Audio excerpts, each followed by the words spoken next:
Saludos, bienvenidas y bienvenidos a esta nueva sesión de Aprende en Casa, de la asignatura de Matemáticas. Como algunas y algunos de ustedes ya saben, hemos realizado una serie de programas para que puedan estudiar mientras permanecen en sus hogares, con el fin de que aprovechen su tiempo y se encuentren listas y listos para el momento en que regresen a sus salones de clases y reanuden sus actividades normales. Sin duda, la contingencia no es una situación sencilla. Por ello, es importante que refuercen su paciencia para que puedan sobrellevarla y asimilar con calma todos y cada uno de los contenidos planteados en cada programa. Recuerden también tener una buena comunicación con sus familiares y con las personas con quienes tienen contacto, pues así podrán reforzar el trabajo colaborativo. A propósito de la convivencia, ahora que han estado en casa, ¿han participado en juegos de mesa en los que sea necesario lanzar dados? Por ejemplo, serpientes y escaleras, backgammon, Yahtzee, el juego de la oca o parchís. Hay muchos. A mí me encantan los juegos de mesa. Lanzar dados es muy emocionante, sobre todo cuando me salen los números que quiero. Claro, no siempre me pasa, pero cuando sucede me da mucha felicidad. Todos los juegos en los que intervienen dados son juegos de azar y en ellos siempre hay una cierta incertidumbre, es decir, nunca podemos tener la certeza del número que va a salir, por tanto, siempre resulta una sorpresa. Es verdad, no podemos tener esa certeza. Sin embargo, podemos analizar las probabilidades, por lo tanto intervienen las matemáticas. Bueno, las matemáticas están presentes en todas nuestras actividades, aunque en el caso específico de lanzar dados, podemos estudiar más específicamente el fascinante aspecto de las estadísticas. Ese es un tema que ha atraído a muchas culturas a lo largo de la historia de la humanidad. Por ejemplo, la probabilidad y los juegos de azar han existido desde el tiempo de los antiguos egipcios. Muy cierto, ese pueblo aportó una gran cantidad de conocimiento para las cosas que estudiamos en la actualidad, no solamente en matemáticas, sino en muchas otras áreas del conocimiento. Recuerdo que sus gobernantes eran llamados faraones. Pero bueno, regresando al tema de nuestra sesión, tenemos preparado para ustedes un video a través del cual podrán conocer un poco de los juegos de azar. Así es, estamos seguros de que además de aprender, con este video se van a entretener bastante. Recuerden tener a la mano sus útiles, ya sea para consultarlos o para tomar notas y apuntes de las cuestiones importantes o de cualquier cosa que les llame la atención. ¡Comenzamos!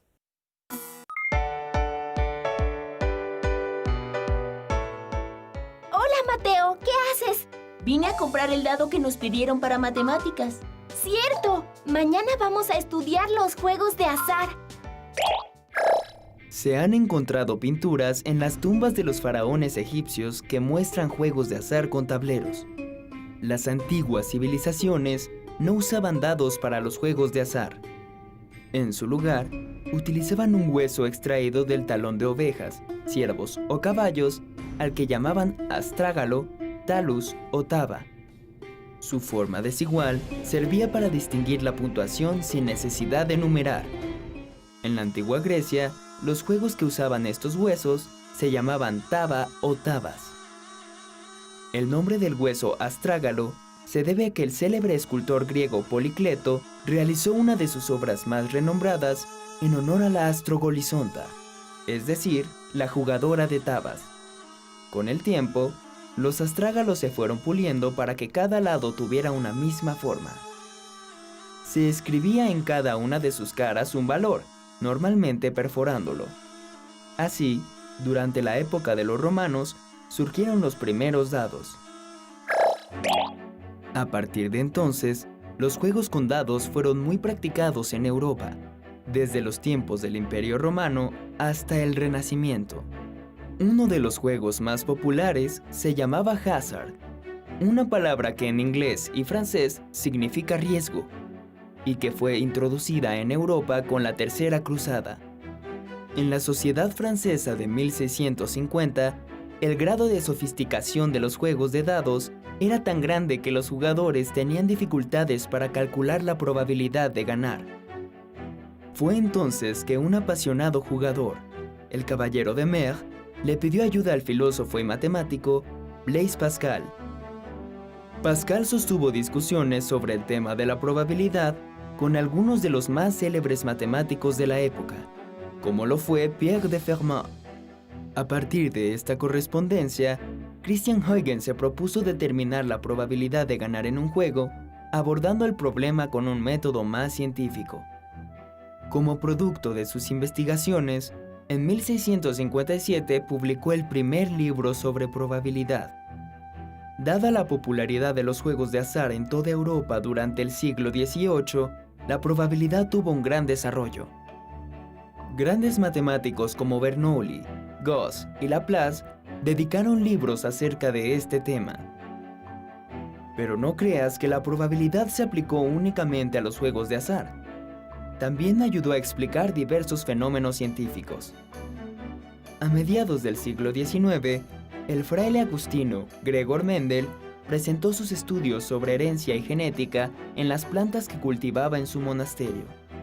Su obra es una de las primeras aplicaciones de la teoría de la probabilidad en el campo de las ciencias naturales. A principios del siglo XX, el matemático ruso Andrei Kolmogorov le dio la forma axiomática definitiva a la teoría de la probabilidad, estableciendo así las bases de la moderna teoría clásica de las probabilidades. El físico alemán Albert Einstein decía: Dios no juega a los dados con el universo, en referencia a la mecánica cuántica, la teoría física más exitosa.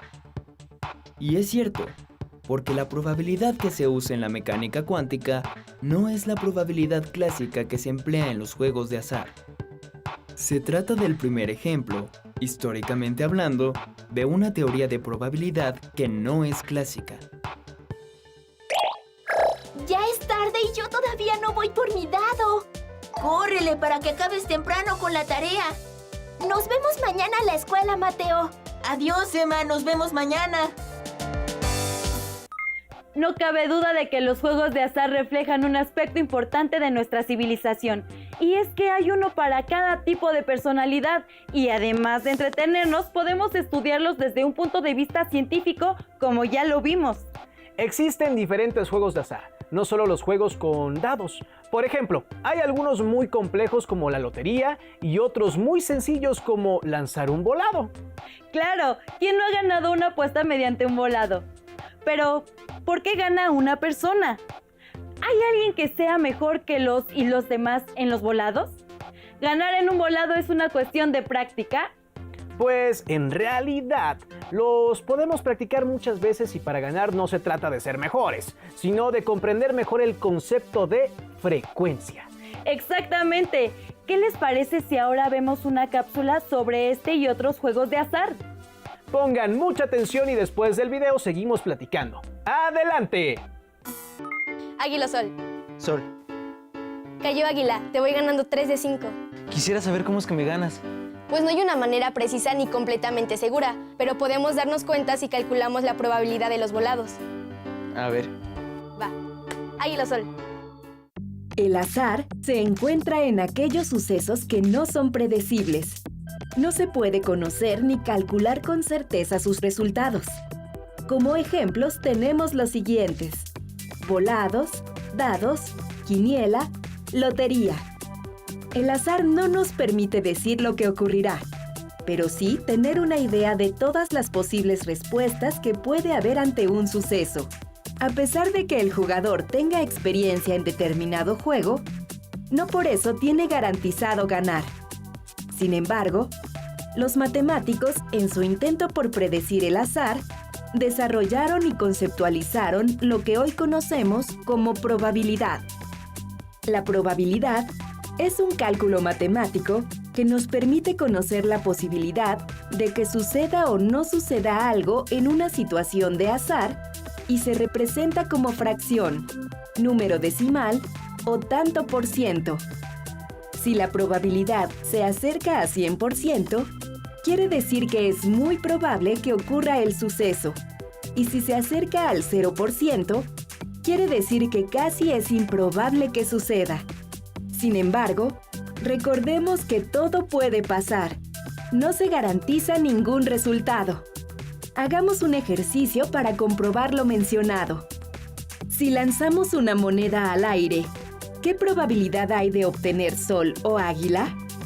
El proceso para conocer la probabilidad es el siguiente. ¿Cuántas opciones de posibles resultados tenemos? Correcto, 2. Sol y águila. ¿Qué posibilidad hay de que caiga sol o águila? Correcto, una de cada opción. Por tanto, para cada caso existe una posibilidad de 1 sobre 2. Ahora convertimos esa misma probabilidad en decimal, dividiendo el numerador entre el denominador. El resultado es 5 décimos, o bien 50 centésimos. Convertimos esta misma probabilidad en porcentaje, recorriendo nuestro punto decimal 2 lugares a la derecha.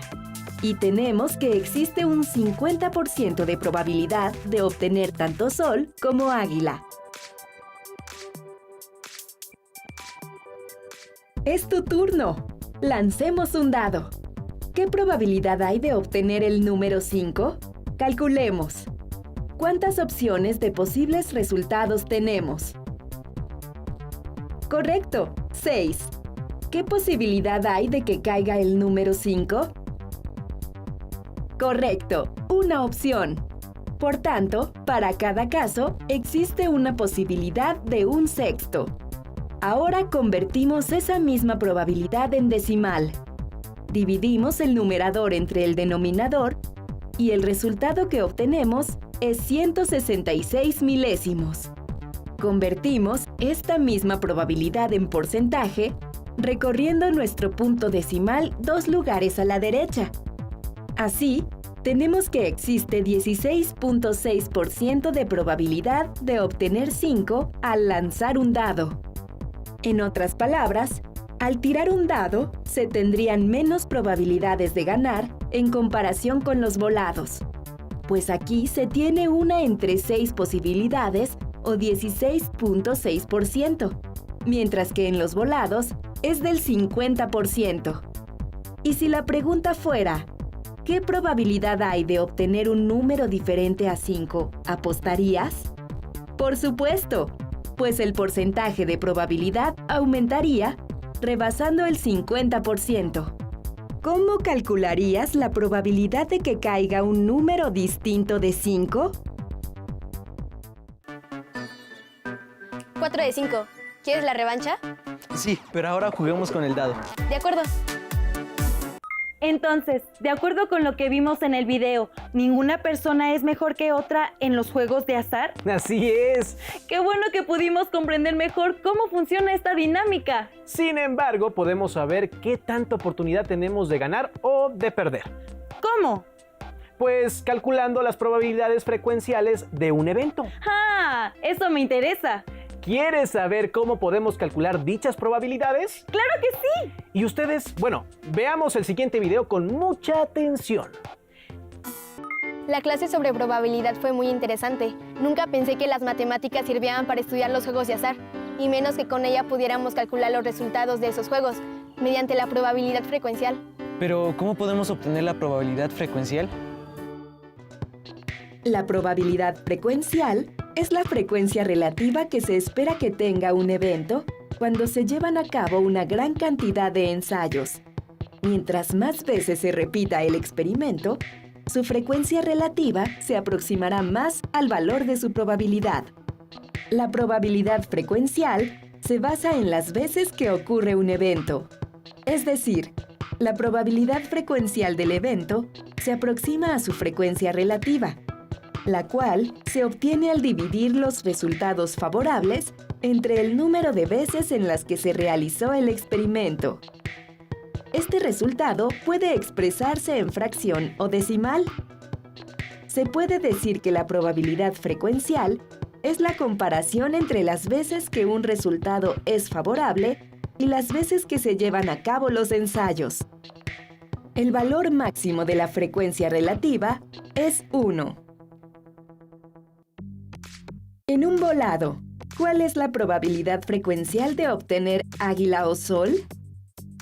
La fórmula de la probabilidad clásica permite calcularla antes de efectuar el volado. En este caso, se tiene que la probabilidad de obtener águila o sol es 1/2 o bien 5 décimos. pues son 2 resultados que se pueden obtener cada vez que se lanza la moneda. Ahora bien, la probabilidad frecuencial consiste en hacer el experimento una gran cantidad de veces y registrar el resultado de lo que observamos en cada ocasión. Veamos el siguiente ejemplo. Se lanzó una moneda 10 veces, de las cuales cayó águila en 6 ocasiones y en 4 cayó sol.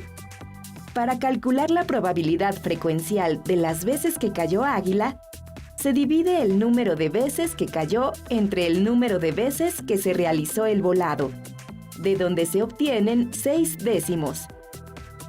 La probabilidad frecuencial de obtener sol en el volado se obtiene al dividir el número de veces que cayó sol entre el número de veces que se lanzó la moneda, lo que equivale a 4 décimos. La suma de probabilidades de obtener sol y obtener águila es 1. Repetimos ahora 50 veces el experimento, de las cuales en 24 ocasiones cayó águila y en 26 cayó sol. Obtenemos la probabilidad frecuencial y los resultados son 48 centésimos para águila y 52 centésimos para sol. Suma que de nuevo nos da 1. Reiteramos el experimento ahora con 100 lanzamientos, siendo las probabilidades frecuenciales 49 centésimos y 51 centésimos respectivamente. Estos resultados ya están más cercanos al valor obtenido con la fórmula de la probabilidad clásica. Después de efectuar el experimento 1000 veces, se observa que los valores para águila y sol están cada vez más cercanos a un medio. La probabilidad frecuencial se obtiene con base en la relación entre el número de veces que ocurre un resultado favorable y el número de veces que se realiza el experimento.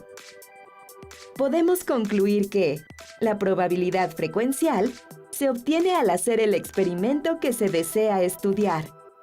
Mientras más veces se realice el experimento, más se acercará al valor obtenido en la probabilidad clásica. Entonces, a mayor número de ensayos tendremos una mayor oportunidad de acertar. Así es, Mateo. Entonces, la única manera de obtener la probabilidad frecuencial es repetir varias veces el experimento del evento que deseamos calcular. Así es. Ustedes en casa, ¿qué tipo de experimentos aleatorios pueden hacer? Los y las invitamos a que realicen uno de estos experimentos con lanzamientos de dados. Y también a que realicen el mismo ejercicio que se presentó en el tercer video, pero considerando cada lado del dado. Luego, a que busquen la manera de llevar a cabo otros experimentos aleatorios. Y finalmente, a que los compartan con alguien más, ya sea con alguien de su familia, en casa o con sus amigas y amigos a la larga distancia. Recuerden guardar todo lo que hagan en sus carpetas de experiencias para que cuando regresen a la escuela puedan compartirlo con su maestro o maestra, así como con sus compañeros y compañeras. Será muy divertido que vean los trabajos que cada integrante del grupo haya realizado en estos días. Pues se ha terminado el tiempo del programa. Se me fue de volada. En verdad que me apasionó conocer más sobre este tema. Pues aún hay mucho por aprender, así que los y las esperamos en la próxima sesión. ¡Hasta entonces!